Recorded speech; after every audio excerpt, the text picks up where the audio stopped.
वज़ीर-ए-आज़म शहबाज शरीफ साहब का जो विजन है, हुकूमत की जो पॉलिसीज़ हैं, हमारे जो इत्तेहादी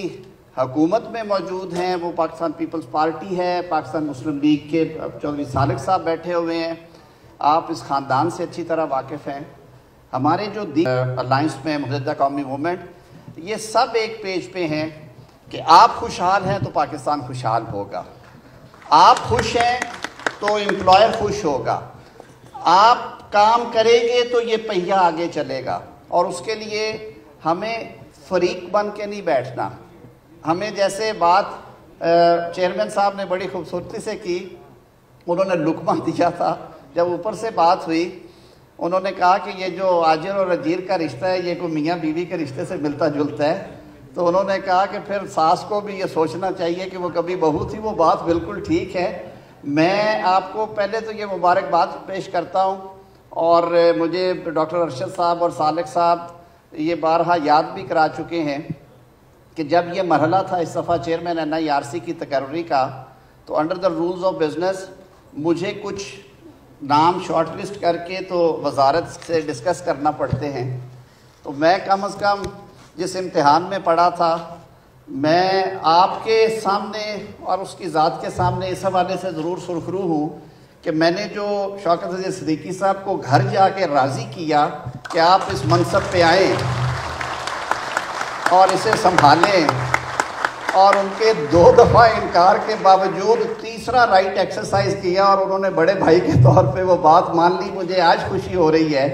कि हम सब का ये जो इज्तिमाई फैसला था ये दुरुस्त था। और शौकत अज़ीज़ सिद्दीकी साहब ने जिस खूबसूरती के साथ, जिस दयानतदारी के साथ, जिस लगन और जज्बे के साथ अपने तजुर्बे को सामने रखते हुए और उससे फ़ायदा उठाते हुए जो एक रूह फोंकी है, ये तकरीर की बात नहीं है। वो कहते हैं सीइंग इज़ बिलीविंग। आज हम सब यहाँ पे बैठे हुए हैं, आपने NIRC को कभी इस रोल में नहीं देखा होगा, और इंशाअल्लाह अज़ीज़ जहाँ पे तक इनका जो जुडिशल फंक्शन है वो भी बहुत बैलेंस्ड आपको नज़र आएगा। मैं आपके ये तहफ़्फ़ुज़ात को सामने रखते हुए इसलिए मैंने इंटरजेक्ट किया, और मैं इफ्तिखार साहब से माज़रत चाहता हूँ कि हमारा सुबह से मैं इसे फॉलो भी कर रहा था, कुछ डायरेक्ट लिंक्स भी हैं, सोशल मीडिया प्लेटफॉर्म्स पे भी आज का ये प्रोग्राम चल रहा है, इलेक्ट्रॉनिक मीडिया भी इसे कवर कर रहा है। आज के दिन हमें बड़े खुले दिल से एक दूसरे की बातें सुननी है और रास्ता तलाश करने। जो आपकी डिस्कशन में चीज़ें डिस्कस होती रही हैं, जो साईं जी ने कहा, जो अवान साहब ने बात की, जो अफ़गानी साहब ने बात की है, जो दीगर मुकर्रीन बोलते रहे हैं, वो मैं ख़ुद नोट्स लेता रहा हूँ। ये मेरे पास एक तवील लिस्ट है, मैं आपकी ज़्यादा समाखराशी नहीं करूँगा। और रेस्ट एश्योर कि चाहे वो पॉलिसी की फॉर्मेशन हो, चाहे वो कवानीन में तरामीम हो, आप लोगों की, क्योंकि कवानीन जो हैं वो हवा में मुअल्लक रखने के लिए तो नहीं बन रहे ना, कानून आपके लिए बनने हैं, पॉलिसी आपके लिए बननी है, और उसकी मंशा क्या है, आइन क्या कहता है, किस लिए बनाया जाए कि आपके हकूक़ का तहफ़्फ़ुज़ किया जाए। तो अगर ऐसी लेजिस्लेशन, ऐसे रेगुलेशंस, ऐसी कानून साजी जिसमें आपके हकूक़ जो हैं उनका तहफ़्फ़ुज़ नहीं है, तो फिर तो वो कागज़ पे लिखा हुआ एक काले धब्बे हैं, वो कानून नहीं है। तो रेस्ट एश्योर कि चौधरी सालिक साहब, डॉक्टर अरशद साहब की मौजूदगी में, मेरी मौजूदगी में कोई ऐसी चीज़ नहीं होगी जो कि आपके हकूक़ के हवाले से अनहोनी हो, ऐसी चीज़ हो जो कि इस रीजन के दीगर ममालिक में नहीं है, ऐसी चीज़ हो जो कि बेसिक अम्ब्रेला जो है लॉज का उसकी वायलेशन में हो, ऐसी चीज़ हो जो कि हमने 36 के करीब इंटरनेशनल ऑब्लिगेशंस जो हैं वो रेटिफाई कर चुके हैं ILO के प्लेटफॉर्म के नीचे, उनकी वायलेशन में हो। और सबसे बुनियादी और आखिरी बात वो ये है कि ये सारा कुछ जो होगा, अगर नहीं हुई मुशावरत तो कोई देर नहीं होगी, वो चीज़ें बन नहीं गई हैं, उनकी अप्रूवल नहीं हुई, मैकेनिज़्म है, हुकूमती निज़ाम एक तरह से चलता है, एक तरीके से चलता है। आपके जो रिप्रेजेंटेटिव्स हैं, मैं सेक्रेटरी साहब बैठे हुए हैं, दोनों वज़रा हमारे जो हैं वो बड़े इंसान दोस्त आदमी हैं, चौधरी सालिक भी और ओन चौधरी साहब भी, आपका उनसे अपना ताल्लुक़ भी है। हम लोग आपके साथ बैठेंगे, उसमें जो तराश खराश आप समझते हैं और जो कुछ कानूनी तौर पे पॉसिबल हुआ। देखिए, हुकूमत में एक काम थोड़ा सा जो इजाफी जिम्मेदारी है हुकूमत की, वो ये है कि आपने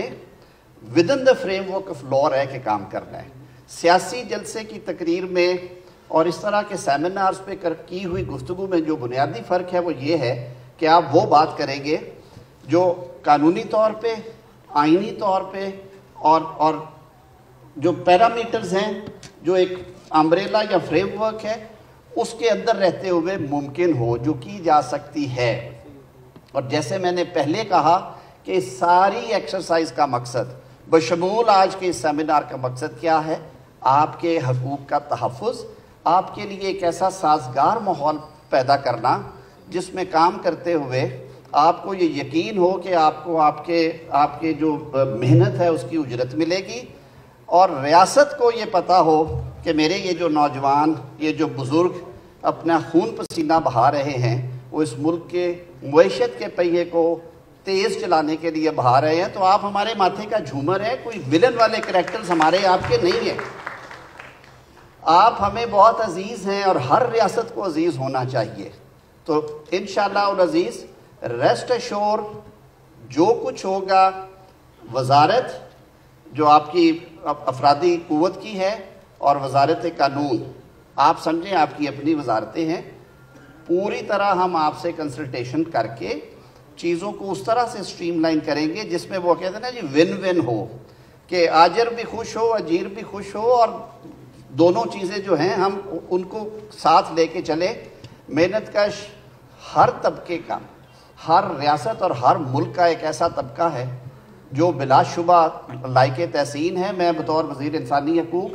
آپ کے 2 شعبوں کے لیے اپنے تئیں آواز اٹھاتا ہوں، اور کئی دفعہ میٹنگز میں مجھے کہا جاتا ہے کہ آپ حکومتی وزیر کی بجائے اپوزیشن رکن لگ رہے ہیں۔ وہ 2 شعبے ہیں، ایک کانکنی ہے اور دوسرا کنسٹرکشن ہے۔ میں دلی طور پہ سمجھتا ہوں کہ سالک صاحب ان 2 شعبوں کو ریگولیٹ کرنے کے لیے، اس میں جو کام کرنے کے جو حالات ہیں، جو انوائرمنٹ ہے، اس کو بہتر کرنے کے لیے بہت ضرورت ہے، اور ان کے حقوق کے تحفظ کے لیے باقی ریگولیٹڈ شعبے بھی ہیں، لیکن یہ 2 شعبوں میں کم از کم مجھے پچھلے سال 1.5 سال میں کئی جگہوں پہ اتفاق ہوا ہے، اور ہم اس کو بہتر کرنے کی کوشش کر رہے ہیں۔ میں نے تھوڑا اپنی باری سے پہلے انٹرجیکٹ کیا، اس کی آپ سے میں معذرت چاہتا ہوں، لیکن پھر اس ری ایشورنس کے ساتھ آپ سے اجازت لے کے جاؤں گا کہ یہ جو سارے آپ کے قانونی معاملات ہیں یا لیجسلیٹو معاملات ہیں، اس میں آپ کی مشاورت ہوگی، اور آپ کو مشاورت ہوئی نظر آئے گی۔ ہم صوبائی حکومتوں سے بھی انشاءاللہ العزیز رابطہ رکھیں گے اس بارے میں، اور NIRC کا جو پلیٹ فارم یا میکنزم ہے، میں چیئرمین صاحب سے ایک الگ سے میٹنگ بھی کرنا چاہتا تھا کہ چیئرمین صاحب ایک زیرک انسان ہیں، تجربہ کار آدمی ہیں، وہ بھی ہمیں گائیڈ کریں کہ جو ایکٹ میں کون سی ایسی ترامیم ہیں جو ہونے کی وجہ سے، جو افغانی صاحب نے بات کی کہ یہ جو 39 سال کا سفر ہے، یہ کاش 39 دنوں میں یا 8-10 ہفتوں میں طے ہو جائے۔ آپ سب کی آمد کا بہت بہت شکریہ۔ پاکستان زندہ باد، میرا پیارا محنت کش پائیدہ باد، بہت شکریہ۔